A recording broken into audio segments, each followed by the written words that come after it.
प्रणाम, नमस्कार। नवरात्रि का विशेष प्रणाम। चलिए, आज 8वीं तिथि है, नवरात्रि का समय है और ये बड़ा महत्वपूर्ण पर्व है हमारी संस्कृति का, हमारी मैथोलॉजी का। बड़ा उपदेशपूर्ण है, बड़ी शिक्षा हमारे इस व्रत में है। नवरात्रि, नवरात्रि क्यों? ये नाम क्यों? हाँ, रात्रि में रात आप जानते ही हैं। 9 माने नवरात्रि। 9 ही क्यों, 10 क्यों नहीं, 11 क्यों नहीं भाई? हाँ, बहुत महत्वपूर्ण विषय। रात्रि, रात्रि वो सत्ता है जिसको हम आधारभूत मातृसत्ता कहते हैं। हमारी 3 माताएं हैं। पहला हमारी वसुंधरा, हमारी पृथ्वी माँ, इस पर हम जन्म लेते हैं। दूसरा धात्री, इसके पेट से पैदा, इसके गर्भ से हम पैदा होते हैं। तीसरा रात्रि, जो अपने आगोश में हमें नींद प्रोवाइड, हमें सुला लेती है और हम बड़े फ्रेश रहते हैं। अच्छी नींद आ गई, लगता है सब पुनर्जन्म हो गया, बड़ी खुशी मिली। रात्रि मातृसत्ता है, ये बड़ा इंपॉर्टेंट है। चलो, अब 9 ही क्यों? 9 की बात क्यों? अरे भाई, हम जानते हैं कि हमारे गणितियों की कई 9 है। 9 गिनतियाँ कुल 10 हैं, 0 से लेकर 9 तक। पर जो हम प्रयोग में करते हैं वो हम 9 तक प्रयोग करते हैं। 9, अब 9 क्या है? जो जीवन का फाउंडेशन है, आधार है, उसको हम गणित कहते हैं। गणित ज्योतिष का जन्म देने वाला या ज्योतिष गणित का जन्म देने वाला? आई बात सुन।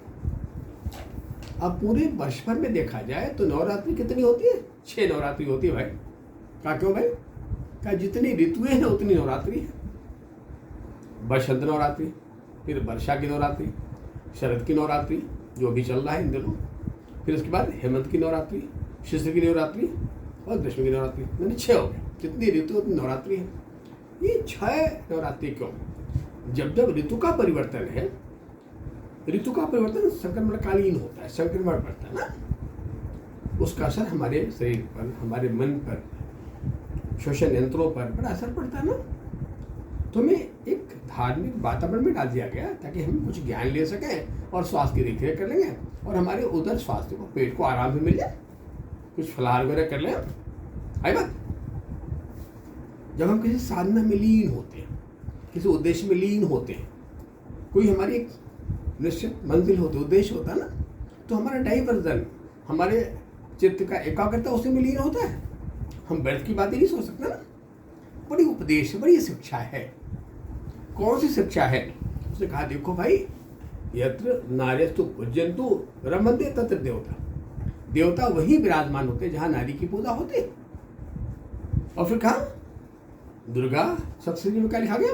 लिखा, विद्या समस्ता तौ देवी भेदा, विद्या समस्ता तौ देवी भेदा, स्त्रिया समस्ता सकला जगत्सु, स्त्रिया समस्ता सकला जगत्सु, विद्या समस्ता तौ देवी भेदा, स्त्रिया समस्ता सकला जगत्सु।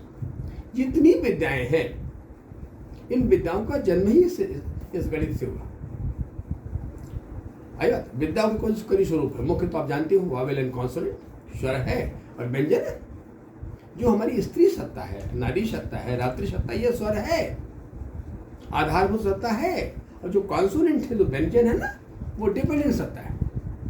व्यंजन का उच्चारण हम बिना स्वर के नहीं कर सकते। तो नारी कैसी है? स्वर सत्ता है, एसिडिक सत्ता है, अम्लीय सत्ता है, गर्म सत्ता है।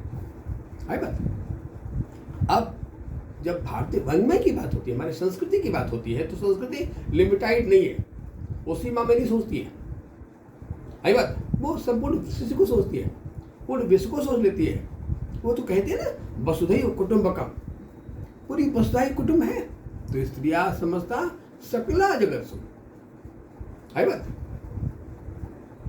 तो हमारी स्त्रियां दुर्गा देवी स्वरूप है, देवी स्वरूप है हमारी स्त्रियां। और हमारी नहीं, संपूर्ण विश्व की स्त्रियां। वहां धर्म नहीं, जाति नहीं, राष्ट्र नहीं, देश नहीं, ऐसा कोई बंटवारा नहीं है। आई बात। ये आधारभूत है। आई बात। अब जब बात नवरात्रि की होती है, परिवर्तन की बातें होती है, एक बड़ा दर्शन है, उपदेश है, धर्म है। ये ज्ञान है, एक प्रेरणा है कि मातृसत्ता का सम्मान करना सीख लो, मातृसत्ता को सम्मान देना सीख लो कि यही तुम्हारे रचना का प्रमुख स्रोत बिंदु है। और जहां इस सत्ता को सम्मान प्राप्त होता है वहां परास्परश होता है, वहां खुशहाली होती है। ये तो क्लेशन हो गया, तो शिक्षा हो गई, शिक्षाप्रद हो गया भाई, आई बात समझ। चलिए हम आज के विषय की बातें करते हैं। वर्तमान परिवेश चल ही रहा है कि युद्ध के दिन चल रहे हैं, 26-27 दिन हो गए, जैसे भयावह होती जा रही है और ये भयावहता भी खत्म होने वाली है नहीं। काल कुछ परिवर्तन तो आएगा 27-28 की बात है, लेकिन वो परिवर्तन फिर कंडीशनल हो जाएगा। है बात, जब तक शनि का उदय न हो जाए, मेच्योर न हो जाए, तब तक कहना बहुत मुश्किल है। तो शनि मीन में चल रहा है, बृहस्पति मिथुन में चल रहा है, तो तकरीबन देखा जाए तो ये मार्च अप्रैल मई ये महीने जो है वो बड़े हाहाकार वाले विभत्स हैं। भयावने हैं, सब वो तेल की लाइनें लगी हुई हैं, वो गैस की लाइनें लगी हुई हैं, बिजली के चूल्हे नहीं मिल रहे हैं। ये मुश्किल बड़ा है, हम बड़े इम्तहानी दौर से गुजर रहे हैं। ऐसी दब जाओ तो मुश्किल पैदा हो जाता है, कई बार आ चुके हैं। पिछले तो हम देखा ना, कोरोना काल पे याद कर लीजिए। खैर आई तो ये चलेगा, लेकिन हम आज की विषय पे तो आ जाए। विषय क्या है? एक बड़ा महत्वपूर्ण विषय है, एक बड़ा ऐसा नाम है, बड़ा देदीप्यमान है, एक ऐसी तेजस्विता है, एक ऐसा प्रकाश है, एक ऐसी ज्योति है इस धरती पर जो अक्षुण है। नाम है स्वामी विवेकानंद। स्वामी विवेकानंद नाम है। अब ये स्वामी विवेकानंद नाम है ना, ये बहुत महत्वपूर्ण नाम है। एक ऐसा नाम है जो हमारे इस दर्शन वेदांत में, क्षितिज में, धरती पर, संपूर्ण लोकों में और भारत में सिर्फ भारत ही अमिट है, कभी न भूलने वाला। उसका नाम स्वामी विवेकानंद। पर ये रत्नगर्भा वसुंधरा ऐसे लाल, ऐसे रत्न कब पैदा करती है? किन ग्रहों के देखरेख में पैदा करती है? कौन से ग्रह प्राप्त होते हैं कि जब कोई ऐसा पर्सनालिटी, ऐसा व्यक्तित्व इतना चमत्कृत होता है? आइए हम उस पर बातें करते हैं। हम बातें करते हैं स्वामी विवेकानंद, जिनका नाम नरेंद्र दत्त भी था। पिताजी हाईकोर्ट लॉयर थे, माता भुवनेश्वरी देवी थी, बड़ी पूजा पाठ करने वाली माता थी, निश्चित ही बड़ी अच्छी माता जी रही होंगी, उसी माँ के घर से पैदा हुई। आइए, जन्म की तारीख क्या है उनका? जन्म की तारीख है 12 जनवरी 1886। 1886 12 जनवरी को पैदा होते हैं और उनका जो जन्म तारीख है वो है सन 1800। 1800 में कब पैदा हो रही है?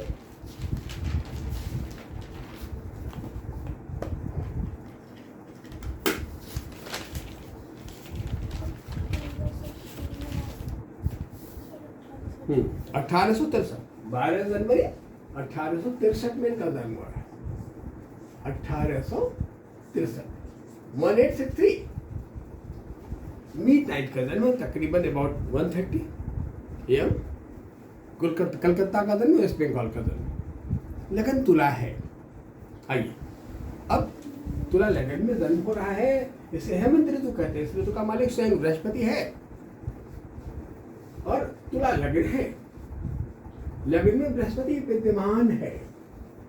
हेमंत का मालिक बृहस्पति, जीव का मालिक बृहस्पति, वेदांत का मालिक बृहस्पति, जीवन की गहरे रहस्यों का मालिक बृहस्पति, आकाश तत्व जो वही से नियंत्रण करता है हमारी सृष्टि का, ये लगन में बैठ गया और तुला लगन में बैठ गया। तुला वायु प्रधान है, संतुलित है पहले से, तुला लगन में बैठ गया। बड़ा अच्छा होता है जब बृहस्पति लगन में बैठ गया। आइए, शुक्र नाम का ग्रह जिसमें बैठा है वो शुक्र यहाँ आ गया, मकर में आ गया, लेकिन वो अस्त हो गया। 50 डिग्री का है, कम अस्त है। और शनि नाम का ग्रह जहाँ शुक्र बैठा है वो कहाँ है? गलमान के 12वें खाने, 12वें भाव में, जहाँ 6 नंबर लिखा है उसकी डिग्री 1234। देखा जाए तो हस्त नक्षत्र है ये, क्योंकि उत्तरा फाल्गुनी, हस्त और चित्र ये 9 मिलके होते हैं। चंद्रमा की डिग्री भी कितनी है भैया? जो चंद्रमा की डिग्री वो 14:40 है, 14:41 है, यानी दोनों एक ही नक्षत्र में, हस्त नक्षत्र में। भाई बात, हस्त नक्षत्र क्योंकि 3 उत्तरा फाल्गुनी के, 4 हस्त के और 2 चित्रा के, ये मिलके 9 चरण होता है कन्या राशि। अब यहाँ कुंडली की खासियत है कि जो पंचमें शनि है, जो 5वें भाव का मालिक शनि है, शनि नाम का जो प्लेनेट है, वो चंद्रमा के साथ 12वें खाने में दोनों एक साथ बैठ गए, यानी मन और मस्तिष्क दोनों एक साथ जुड़ गए। मस्तिष्क ने मन को अपने नियंत्रण में ले लिया, जो सबसे बदमाश, परेशान करने वाला मन नाम का इंद्रिय है। ये बड़ा एकाग्र नहीं होता, नियंत्रण में नहीं आता, पर यहाँ तो बुद्धि ने उसको अपने नियंत्रण में ले लिया, वो शनि के नियंत्रण में चला गया 12वें खाने में। अब जो 12वां खाना है, इसको हम ज्योतिष में कहते हैं ना व्यय भाव। यहाँ आ गया तो बौद्धिक व्यय बढ़ गया, बुद्धि का एक्सपेंडिचर बढ़ गया।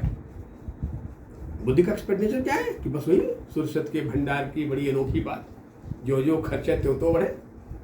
विद्याधम सधनम प्रधानम व्यय कृते बदते उदित्यम विद्याधम सधनम प्रधान। ये विद्या है, जितना इसको खर्च करोगे ना, इसका प्रयोग करोगे, है बात, जितनी रगड़ में लेगे ना, उतना ही और ज्ञानमय हो जाएगा, प्रकाशमय हो जाएगा। ये निद्रा को छीन लेता है और साधना में खो देता है। जीवन के रहस्यों के पता जाने, व्यय का मतलब होता है ना जो गहराई में घुस जाए, जो जीवन के रहस्यों, उसे कहते हैं सब्जेक्ट ऑफ अकल्ट साइंसेस, जिस घुस जाए, वेदांत क्या है, दर्शन क्या है, व्याकरण क्या है, रहस्य क्या है, इसको जान ले। पुराण, वेद, वेदांत, दर्शन, तमाम सारे विषयों को जान लेने वाला, गहन अध्ययन कर लेने वाला। और जो यूनिवर्सल ग्रह है पंचम भाव का, सूर्य कहते हैं, वो धनु में बैठ गया और ट्रांजिट का समय है 29/12 है, 12 जनवरी है, 2 दिन बाद मकर संक्रांति आ जाएगी। सूर्य इस संक्रांति के अपने एंड पर है, पर वो 9 में बृहस्पति की राशि में है, यानी बृहस्पति का बृहस्पति लगन में आ गया, यानी पंचम भाव को संचालित कर दोनों ग्रह एक क्रम में आ गए। रात्रि सत्ता डोमिनेट कर गई, दिन की सत्ता कमजोर पड़ गई सूर्य। रात्रि ही जीवन के गोपनीयता का रहस्य है, रात्रि ही एकांत के विचरण के साधना का समय है। बृहस्पति भी लगन बैठ गया और तुला में बैठ गया। तुला वायु से है, वर्णों में शूद्र है, बृहस्पति वर्णों में ब्राह्मण है। बड़ा प्रतिक्रियात्मक हो गया, रिएक्टिव हो गया, मन मंथन हो गया। कहीं उच्च वर्ण में बृहस्पति होता तो शायद थोड़ी स्टिफनेस होती, थोड़ा अहंकार होता, थोड़ा गर्व होता कि मैं तो बड़ा ज्ञानी हूं। बिल्कुल था ही नहीं। ज्ञानी की परिभाषा दिया कि जो अज्ञानी है, जो जानता हमको जानते नहीं, वही तो ज्ञानी है। आई बात, तो ये लगन में बैठ गया। अब शुक्र बुध है। अब एक तो चंद्रमा होता है जो हमें एकाग्रचित नहीं होने देता है, एक शुक्र होता है जो आसक्तियों का मालिक है। आसक्त, काम आसक्त, मद आसक्त है, मोह आसक्त है, लोभ आसक्त है, जितनी आसक्तियां है ना, लोभ, मोह, काम, इनमें जो जोड़ने वाला उसमें ग्रह शनि का बहुत रोल है, शुक्र का बहुत रोल है। ये शुक्र अस्त हो गया मकर राशि, चौथे भाव में, अच्छा कमजोर हो गया, अस्त हो गया, यानी बृहस्पति का डोमिनेशन बढ़ गया। बुध नाम का जो प्लेनेट है वो भी वही बैठे, वो भी अस्त ही है, लेकिन ठीक, बुध जब कमजोर होता है तो इंसान के अंदर अवेयरनेस, जागरूकता बढ़ जाती है, उसका सबकॉन्शियस मोर एक्टिव हो जाता है। तो स्वामी विवेकानंद बड़े कम ही उम्र में जीवन दर्शन को प्राप्त करने में लग गए। वेदांत का अच्छा अध्ययन कर लिया उन्होंने, एक बड़े से दार्शनिक बन गए, विज्ञान पुराण पर अच्छा कमांड हो गया, तमाम विषयों का जानकार हो गया, और वो तलाश में, ज्ञान की तलाश में, ज्ञान के प्राप्ति के तलाश में, उस प्रकाश की तलाश में कि वो केंद्रपुंज है कौन जो पूरे सृष्टि को नियंत्रित संचालित करता है। तलाश करते करते उनके गुरु रामानंद से मुलाकात हो गई, रामानंद से मिल गए। जब मिले तो उनसे जब बातचीत किया, मिले तो उनको थोड़ी संतुष्टि मिलने लगता है, मुझे मेरी मंजिल मिल गई, मंजिल मिल गई, तो उनसे जुड़ गए। वो काली के बड़े परम भक्त थे और रामकृष्ण मिशन बहुत बड़ा मिशन है, वो जुड़ गए। इतना जुड़े कि उनके मृत्यु के बाद वो स्वयं संन्यास धारण कर गए, उस मठ के प्रमुख संचालक हो गए। एक बार ये घटना है 1893 का, 1893 में शिकागो में, यूएसए में एक बड़ा सर्वधर्म सम्मेलन हुआ। पूरे सभी देशों के डिफरेंट धर्मों के जो धर्म के नायक थे, धर्म के संचालक थे, धर्म के पुरोधा थे, सब इकट्ठे हो गए।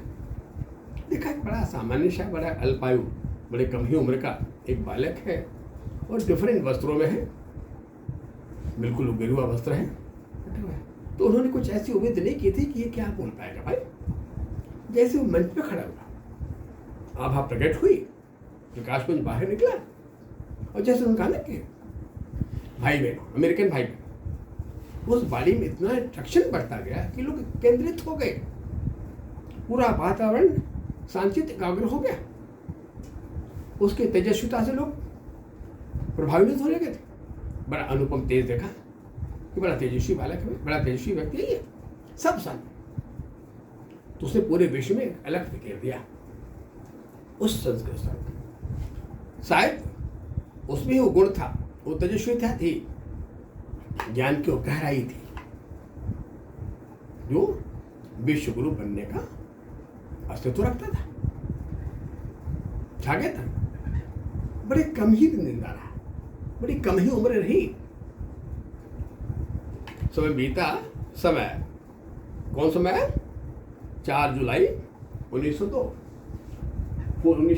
मात्र 39 वर्ष की अवस्था में, 40 वर्ष में हुआ था, उनकी मृत्यु हो गई। कैसे हुई? शायद ब्रेन स्ट्रोक से, जैसा कि लिखा मिला है, स्ट्रोक हो गई। क्योंकि ऐसे लोगों में बड़ी अच्छी निद्रा नहीं होती, बड़े सोने वाले होते नहीं हैं।